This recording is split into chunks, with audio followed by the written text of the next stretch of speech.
Thank you for being with us today for On the Road and On the Air with Capital City Connection and Troy Public Radio's Community Focus. We are thrilled to be visiting with the City of Montgomery Zoo, Jennifer Hutcheson, Curator of Education, and Ken Knorr, Manager of Conservation and Enrichment, and my good friend Glenda McNair, local birder and member of several birding expeditions to Central and South America. Today we're in bear country, folks. Where are we?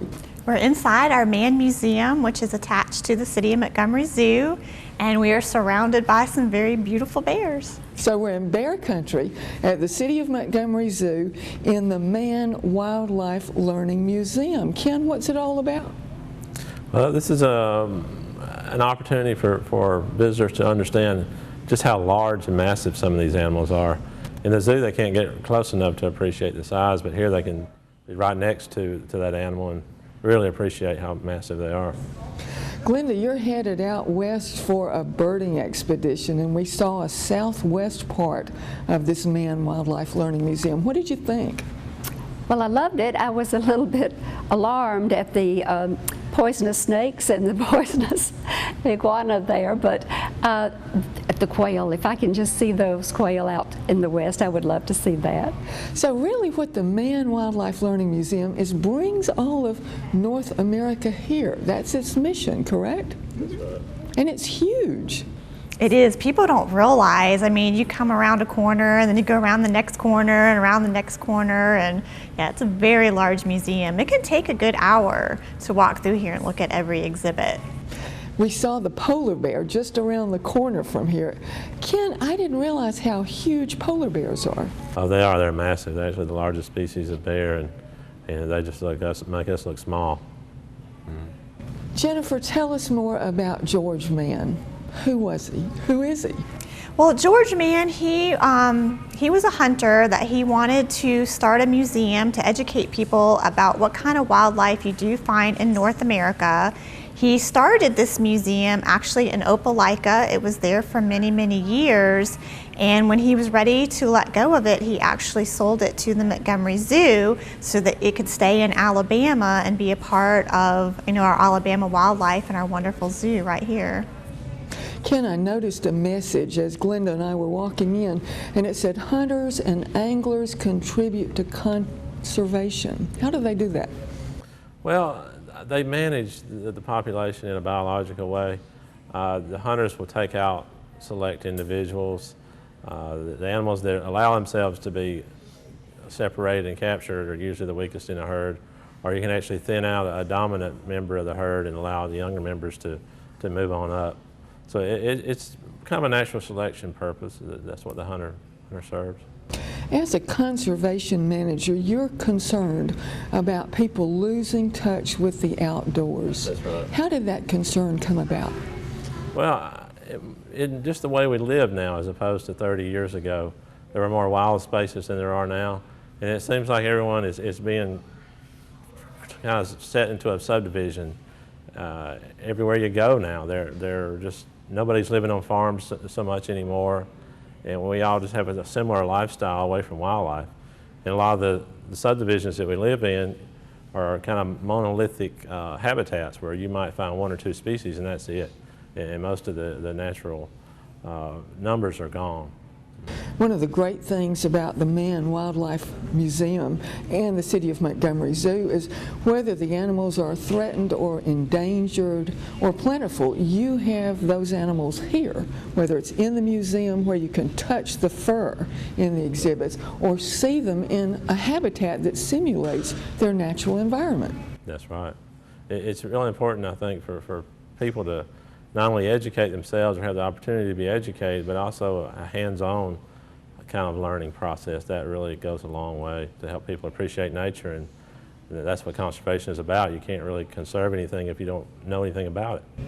And Jennifer, that's a big part of your job as the education curator. You're always going to schools and groups and bringing animals. How does that work? Actually, they'll contact us when they want us to bring out a program, and we have about 40 animals in our education department to choose from. So we'll put together a program for them depending on what the schools are studying, take the animals out there, and it's a wonderful chance for these kids to not only learn about these animals, but they get to see them up close. I have volunteers that work with me that take the animals out around through the crowd, you know, and most people that you've ever talked to have never seen a barred owl out in the wild, much less, you know, right here in front of you. So it's amazing to see these kids' reactions to being close to animals that they didn't even know were even out there in Alabama. It's a wonderful opportunity. And a great thing about the Mann Wildlife Museum is that you have educational exhibits along with the animals. We do. We have little touch tables that they can go through. They can feel what the furs feel like of different bears and different deer, and I mean, that's stuff that they wouldn't get to experience otherwise. Glenda, your big area of interest is birds. Yes. Tell me more about your interest and how that fits in with what the museum is doing or what the zoo is doing. Well, first of all, I'm seeing more interest in the backyard gardener because I see more people who are planting seed and growing food for birds, migration birds and birds that are in their backyards. I have been very fortunate that I am in a neighborhood that has good migration. So this year was not the very best because of the 3-day storm that we had here. But I certainly look forward to the orioles and the vireos and just some of my favorite birds. They really are a thrill in the month of April. And that's about it. Some of your expeditions with the Audubon Society and Cornell University, you've been able to see exotic species that are here. Yes. What are some of your favorites? Well, the resplendent quetzal, but I don't think it's here. But there is a chance that I could see this in southwest Arizona if that bird has come up from Mexico on its migration, and that would be wonderful. It would be an eared quetzal. That would be really something. But of course I am interested in the new parakeet enclosure because I have seen parakeets that were as large as 7, 8, 9 inches long. It's pretty large. Some of them as large as a regular parrot. So, and that was mostly in Costa Rica. So it was tremendous to see the interest here, even in the smaller level. So you've been in the rainforest, you've been in the jungle, seeing these birds up close. And Ken here, as a conservation manager, is responsible for perhaps bringing some of these birds here. How do you do that? How do you bring species here when there's so much competition? Well, first of all, we design a collection plan. All our managers here, we get together and we decide on what would bring the most educational value, how to most efficiently use our space for animals that are the most endangered. And we have to follow a plan called an SSP plan that our accreditation committee, the American Zoo and Aquarium Association, puts forth for us. An SSP is a managed group of endangered animals called the Species Survival Plan. And each one of those has an elected committee that decides how many spaces are going to be available for that year, how many animals will be transferred, how many animals will be potentially reproduced. So we follow that management guidelines to use our space. So how do you compete with the large zoos for these animals? It is tough sometimes. We just kind of have to get our wants and needs out there, make them known, and it's more of a negotiation process. And thanks to the City of Montgomery Zoo and the curator of education here who can bring some of these endangered and threatened species to the school children, to groups, they're able, like Glenda, to see these birds up close and personal. Yeah, Ken and I sit down a lot, you know, to discuss what types of animals we think would be a good fit in education, you know, and Sometimes it's, not possible due to housing requirements, or maybe something might be a little bit too aggressive, but we sit down, we discuss it. We got to talk about, what kind of care it requires and caging and space, but yeah, it's definitely a challenge to get in what we feel would be the best animals to take out to the schools, but, we do a good job, I think. What's so interesting about your work is that it's global. Globally, you're concerned about preservation of species. How are we standing with that? Well, unfortunately, it's still a fairly bleak picture. We need more people to be involved, more resources, but we're doing what we can with what we have. Ken, we were talking about exotics. How do you and Jennifer feel about owning some of the exotic animals that, say, Glenda has seen in the rainforest and in the jungles? Is it a good idea or not to have an exotic for a pet? Well, I happen to think that the average citizen could actually make a contribution to conservation if they educate themselves about exotic animals, which animals would make the best pets, and they need to keep up with bloodlines and be conscious of where they get these animals from. They wouldn't want to buy them from a dealer who, say, captures these animals from the wild. They would want to buy them from reputable private breeders, and then share their knowledge, and also perhaps breed them even in captivity and send those potential offspring out to other private keepers. This almost sounds scientific. It does, and it can be. I think that's what our goal is. But I think the problem that we run into is that people don't do that kind of research. And I know I get a lot of calls every day that people want to donate animals to the zoo that they have gotten as a pet and they're not able to care for. So we do have certain recommendations, but I know I'll go into the schools. We actually do a wild animal as pets program, especially for little kids, to try to educate them on, what pets or wild animals would make good pets, but which ones really wouldn't. Give us an idea about those two. Because a lot of people, when you go into a pet store and you see an iguana is like this big. Adorable. I mean, I'll tell you, they're really, really cute. You get a little 10-gallon aquarium and you think you're good to go, but people don't realize those animals can grow to be 6 feet long. And they can be very, very aggressive. And once they get to be so large, I even tell little kids, I'm like, if you want an iguana for a pet, you're going to need to have a cage the size of your bedroom. And most kids will agree they don't want to give up their bedroom for an iguana. So, and that's one of the calls that I'll get. Well, we've got this big, 5-foot iguana that we can't care for anymore. Well, we can't take it in either. We don't have the resources to care for all these pets that people aren't able to care for. And a lot of times they end up just letting them go, which can hurt, the environment where they're living. I know you probably heard a couple winters ago about iguanas falling out of the trees in Florida. Well, iguanas aren't even from Florida. So that's kind of, one of those things. So it really depends on the animal. We need to educate people on, what can make a good pet, but really what can't. But I would recommend a chinchilla. Chinchillas are fluffy, they're easy to care for, they're not aggressive, So it just depends on the animal and even actually the age of the child. And Ken, what about you? I think there are lots of reptiles that make great pets. A lot of small birds, hedgehogs, even armadillos to me make good pets. And one great idea is to simply adopt a zoo animal. That's right. That's a great idea. How do you do that? That's pretty easy. You just call our office, or you can go online to our website at montgomeryzoo.com. Our office number is 334-240-4900, and tell them what animal you want to adopt, and we'll process the paperwork, and you get a nice little package. You get like an information sheet, and you get some pictures of the animal, but the money actually goes to help care for the animals that live right here in the zoo. It's not wasted money. You get a little plaque up there at the front gate that says you've adopted this animal and it's yours for a year, and you help actually care for the animal right here at the zoo. When do you start taking, say, requests to visit groups during the year? I take them at any time.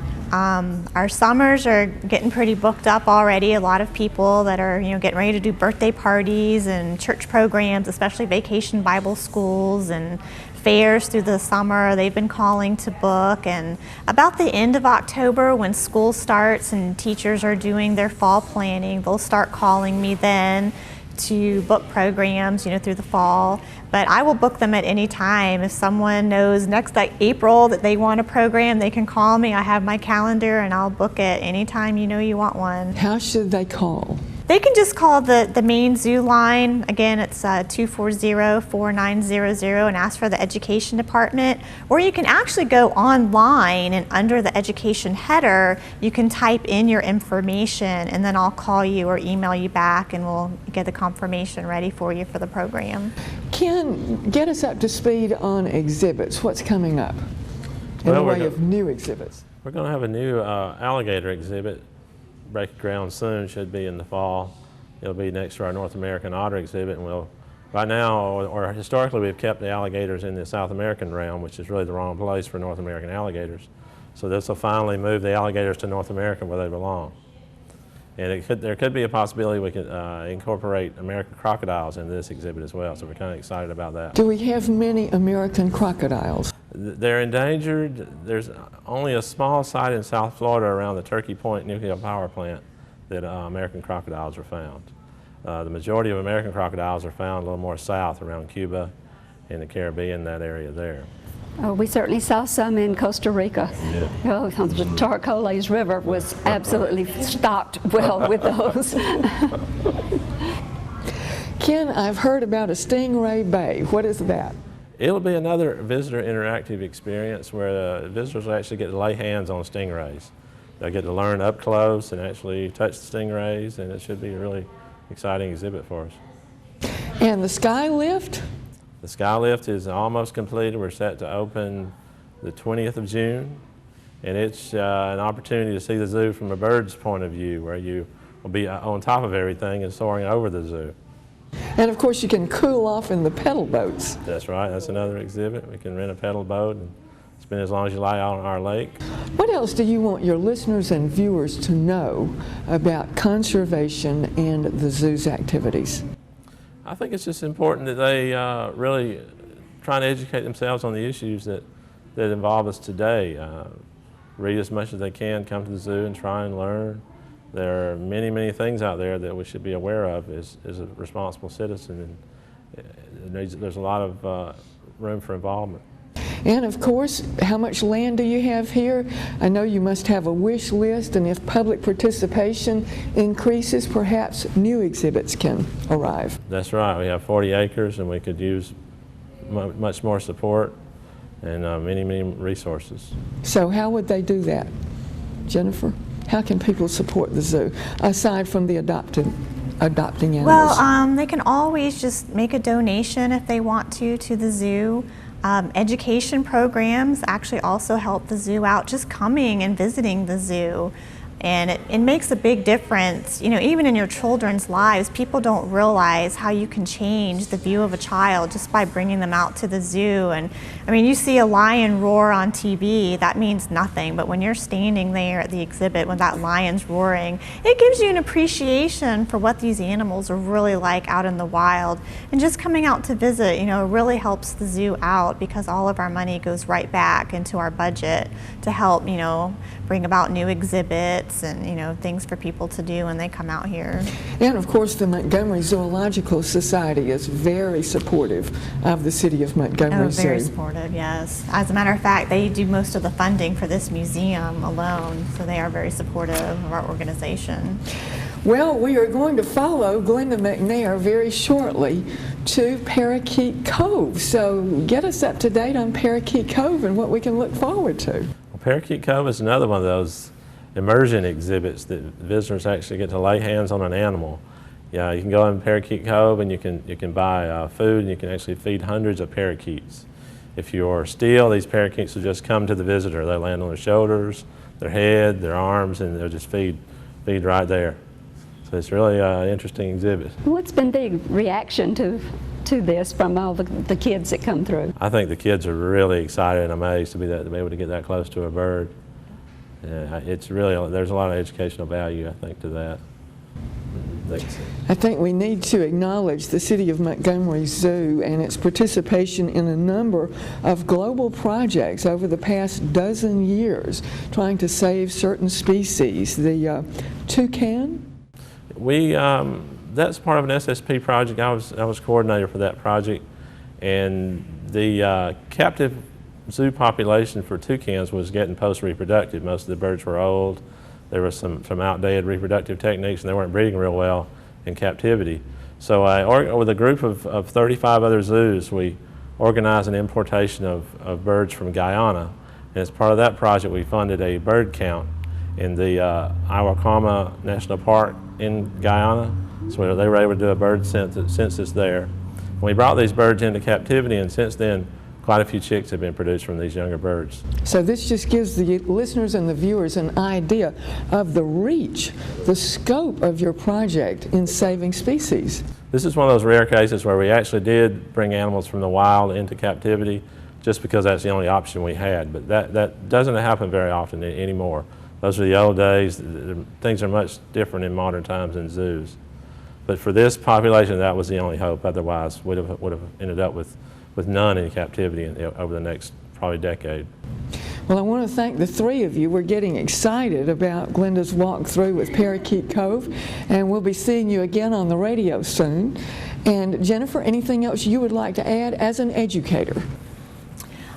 I think I'd just like to add that it's really good that we even do just interviews like this and talk about the zoo and talk about aspects of the zoo that a lot of people don't realize. A lot of people probably when they come through, they don't think about what zoos go through to acquire animals or what our long-term goals are. And I think it's good for the public to know that, to get kind of an understanding that we're not just an entertainment value in Montgomery.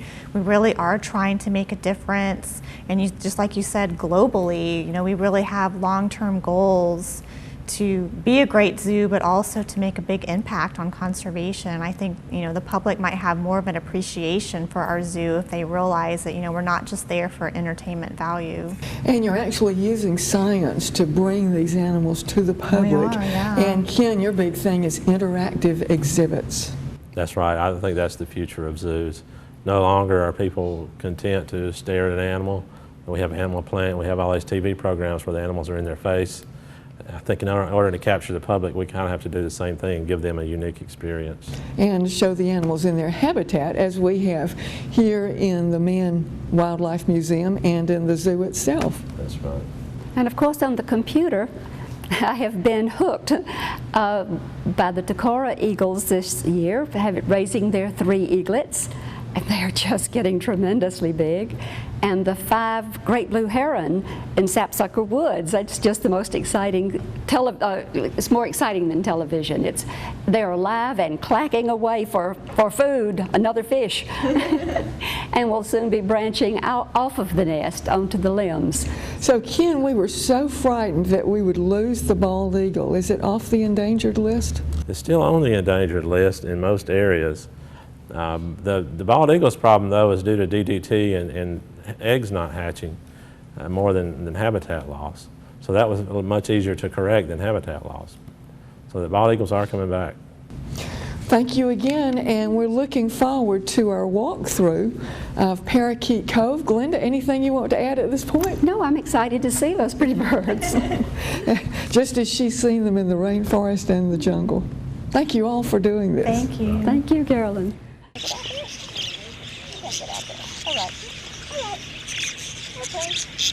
Well, this is Parakeet Cove. We have about 500 parakeets in here. They're all considered budgies. There's many different kinds of parakeets. But the whole idea is, as you can see, it's a complete walkthrough area.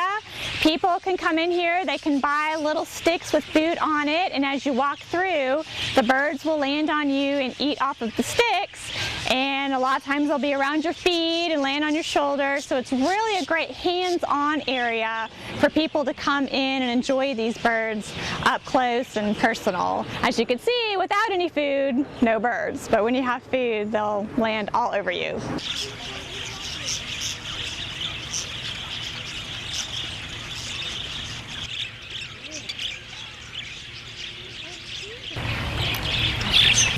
We have been visiting with Jennifer Murphy Hutcheson, the Curator of Education for the City of Montgomery Zoo, and with Ken Knorr, Manager of Conservation and Enrichment. Glenda McNair is a local birder and member of several expeditions to Central and South America to see birds in their natural habitat. Our program is a public service of Troy University.